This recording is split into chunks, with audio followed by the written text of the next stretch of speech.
ये कहानी जापान के एक आम से लड़के की है जिसका नाम था हरूतो।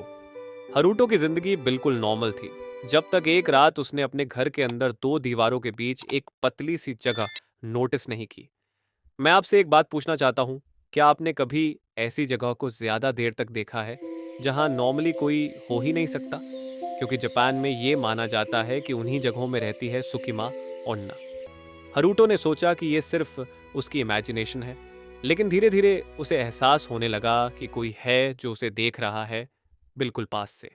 आज मैं आपको सुनाने वाला हूँ हरूटो की वो कहानी जो सिर्फ एक गलती से शुरू हुई और जिसका एंड आप एक्सपेक्ट भी नहीं कर पाओगे। हरूटो एक 31 साल का ग्राफिक डिजाइनर था। टोक्यो के आउटस्कर्ट्स में उसने अभी अभी एक फ्लैट रेंट पर लिया था। फ्लैट छोटा था, लेकिन मॉडर्न, वुडन फ्लोरिंग, साफ दीवारें और एक बड़ा विंडो। हरूतो को अकेले रहना पसंद था। उसका काम क्रिएटिव था, इसलिए रात को देर तक जागना और सुबह देर तक सोना उसकी नॉर्मल रूटीन थी। एक दिन उसने देखा कि उसके बेड और दीवार के बीच एक 5 सेंटीमीटर की पतली सी दरार है। इतना छोटा गैप था कि उसमें कोई चीज नहीं जा सकती थी। 2 हफ्ते बाद रात के 2 बजे हरूटो लैपटॉप पर काम कर रहा था। तभी उसकी नज़र उस गैप पर पड़ी। गैप में अंधेरा था, लेकिन उसे लगा जैसे कुछ वाइट सी चीज उसमें से झलक रही है। रिफ्लेक्शन होगा, उसने सोचा। लेकिन अगले दिन रात को उसने देखा एक आंख, सफेद आंख, बिना प्यूपिल के, बस अंधेरी सी जो उसे सीधा घूर रही थी। हरोटो ने फ्लैशलाइट से चेक किया, कुछ भी नहीं था। लेकिन डर उसके दिमाग में घुस चुका था। उस रात उसे नींद नहीं आई। अगली कुछ रातों तक वही सीन चलता रहा, कभी आंख, कभी एक पतली उंगली, कभी कुछ नहीं। हरूटो ने गैप में फोन डालकर वीडियो बनाने की कोशिश की। हर बार सिर्फ स्टैटिक नॉइज रिकॉर्ड होता। कभी कभी उसके फोन की स्क्रीन जैम हो जाती। एक दिन उसने दरार को ढकने के लिए एक कपड़ा लगा दिया। सुबह उठकर देखा तो कपड़ा नीचे गिरा हुआ था, जैसे किसी ने अंदर से हटा दिया हो। हरूटो अब पागल होने लगा था।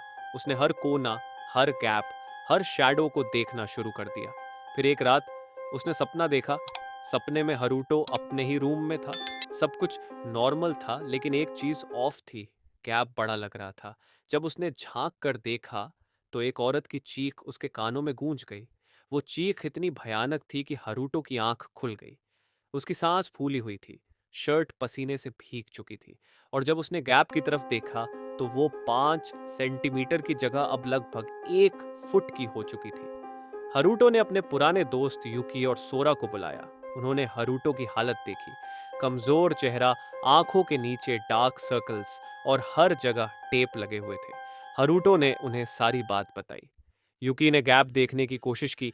जैसे ही उसने टॉर्च मारी, उसने उसमें एक लंबी सी गर्दन देखी और एक मुंह जो पूरा फटा हुआ था, जैसे अंदर से खाली हो। सोरा और यूकी वहां से भाग गए। हरूटो ने रूम बंद कर दिया। अगली सुबह पुलिस को बुलाया गया, क्योंकि नेबर्स ने रिपोर्ट किया था कि रात भर अंदर से चीखने की आवाजें आ रही थीं।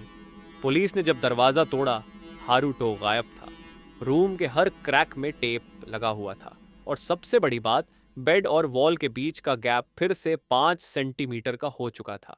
1 महीने बाद यूकी और सोरा भी रहस्यमयी तरीके से गायब हो गए।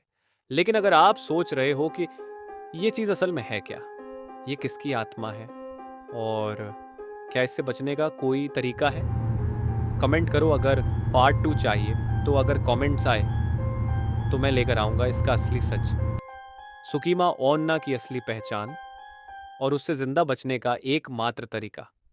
अगर आपको ये कहानी पसंद आई हो तो वीडियो को लाइक ज़रूर करें। और अगर आप ऐसी ही रियलिस्टिक हॉरर स्टोरीज और एनिमेशंस देखना चाहते हो तो चैनल को सब्सक्राइब करना बिल्कुल मत भूलना। वीडियो को अपने दोस्तों के साथ शेयर करो और कमेंट में ज़रूर बताना कि आपको सबसे ज़्यादा क्रीपी सीन कौन सा लगा। मिलते हैं अगले वीडियो में एक और डरावनी कहानी के साथ।